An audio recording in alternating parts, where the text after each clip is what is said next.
December 31 മുതൽ പുതുവർഷ പുലർച്ചെ 3 വരെ കൊച്ചി മെട്രോയിൽ യാത്ര ചെയ്തവരുടെ എണ്ണം 1.3 ലക്ഷം. ഡിസംബർ മാസത്തിൽ മാത്രം 32,35,027 പേർ യാത്ര ചെയ്തതോടെ പ്രതിമാസ യാത്രക്കാരുടെ എണ്ണത്തിലും റെക്കോർഡിട്ടു.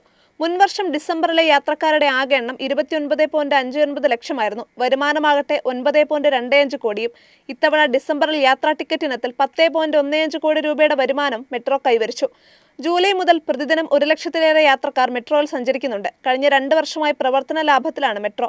2023 സാമ്പത്തിക വർഷം 5.35 കോടിയായിരുന്ന പ്രവർത്തന ലാഭം 2024 സാമ്പത്തിക വർഷം 22.94 കോടി രൂപയായാണ് വർദ്ധിച്ചത്.